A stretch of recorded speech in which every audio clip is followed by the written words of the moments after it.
हाथ मिला बे वरी को नौ गानो पन्ने अकिल में पपन बुलो आ जहीं जो सदाई जिगिर जलियो आ पाण आया मोलाई नाहे को पैसो पाई हो जानी तो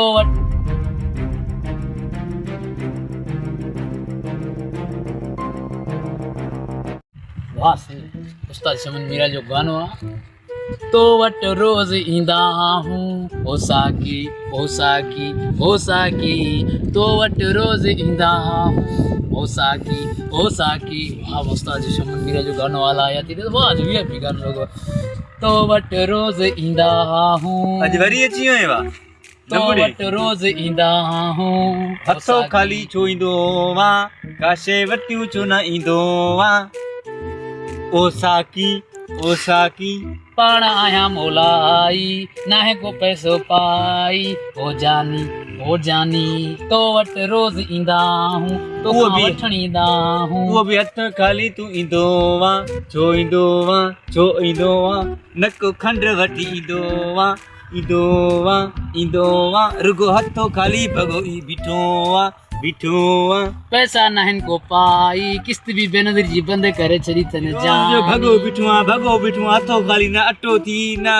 खंड वठी तो अची ना पत्ती भगो बीठो रोज भगो बीठो अरे अदा ये गाली ना ये ट्रेंडिंग हले तो असल में यो ट्रेंडिंग हले तो रोज पो इते भगो बीठो यार मां रस्ते सामने तू मिली में तो के जो काव लगी ए रोज तू रस्ते के टपदो उस्ताद जो गाना तो वट रोज इंदा हूं हो साकी तो ताए काशे वठी त ते साकी काते काशे पैसो काते मैं गानो जमा जिनके वठी जा अटो भी नहीं वठी जा रोज अचे तो हने वीते घर साकी मुड़ सा दो नि के अटो वठी जा खंड वठी जा पत्ती वठी जा हथो खाली रोज इंदा से छो ने गानो उस्ताद जो आ शमन जो गानो आ वो गानो चवे तो रोज इंदा हूं हो साकी वो हथो खाली अचे आते है ना बस खणी सिरा पे खणी जा यही सिरा जाम पे आती मथो गाड़ो करे सिंधु माए तो वट रोज ईंदा हूं हथे खाली दिल के विंजरण ईंदा हूं हथे खाली पैसो नहे को पाई वो नथी ते वनी पिन न अरे वरी गान तक बुधाया छड बाबा बे के रोज ईंदा पन्ने अकिल में पपन बोलोवा ई वरी केरा पपन केरा अरे इनी शमन जे गाने में तंग थी आऊं वरी पपन काडू अची यो बुलो वरी इहो मुनवर जो गानो हले तो रह जा ए बाबा पन्ने अकिल में पपन बोलोवा बाबा ए दे कर छड गाल बुधे छड मा के यार पन्ने अकिल में अरे बाप के लगे हना ए सिल मथे वारी पपन बुलो आ वरी शमना ओ साकी हथे काले भगो बिठो एड़ी हण तो साए सिल बंदूक लगे चल ॾाढो सी आज झड़ भी आए झड़ालो मौसम भी आए माशाअल्लाह में छा है रब जाने तुझी दिल में छा है रब जाने पैसो मुंजी दिल में पैसो थी टच मोबाइल थी एकड़ी राडो घड़ी थी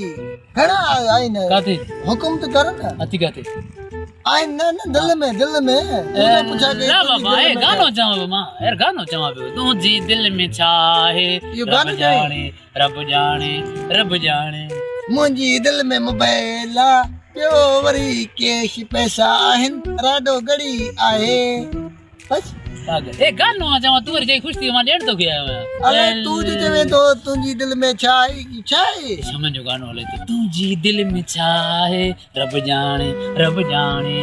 बस यो ही आ तुंजी दिल में छा अरे यार हाथ में बे वरी को नौ गानो पन्ने अकिल में पपन बुलो आ जहीं जो सदाई जिगिर जलियो आ ई शमन वारो गानो हता दिल जे टोड़ींदे मुंजा कीता लोड़ींदे इहो चयो थिया से हथ मथे क्या सी ॾाढोआ मां ॾाढोआ पुॼी न सघिया सी ॾाढोआ हां तुमे भी ॾाढो गरीब जा ॿार हूं पर वफादार हूं एड़ो हण तो माई सिर न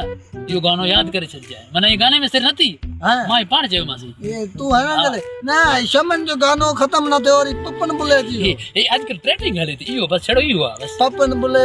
यो थी बस टिकटॉक हलाई न पपन बोलो वरी हलाई रोज ईंदा हूं यो पपन बुले खत्म करे थींदो वरी कोई बेओ ट्रेंड ईंदो न जदी हाणे वरी इनके इनाम मिले वरी को एवार्ड में घुराने को ओ बस वरी हाँ पपन पुले के ॾिठो अथी यार के चक्कर मिलियो मसा सखर में सखर में। हाँ उते मांखे चाह के खारायो हुई करे भलो माण्हू थी यार अलाए वासन हुनजो फोटो बि न ॾिठो मां ॾिठो मांसी हाँ। संगत आहे मुंहिंजो असां राब्तो आहे कॾहिं फोन माशाअल्लाह बाक़ी शमन वारो गानो त इहो हाणे ख़तम थी वियो तुंहिंजी दिल में छा आहे ओ पैसो ओ पैसो पैसे का पुट मथे तक खाणी अलाह ॾींदो कमा कमा कमाईंदुमि अलाह ॾींदो तो कमु कां थो छा सुञातड़ तो वटि आहे छा हे पैसो ओ पैसो मां चवां थो तुंहिंजी मुंहिंजी दिलि में त पैसो आहे पोइ थिए या न थिए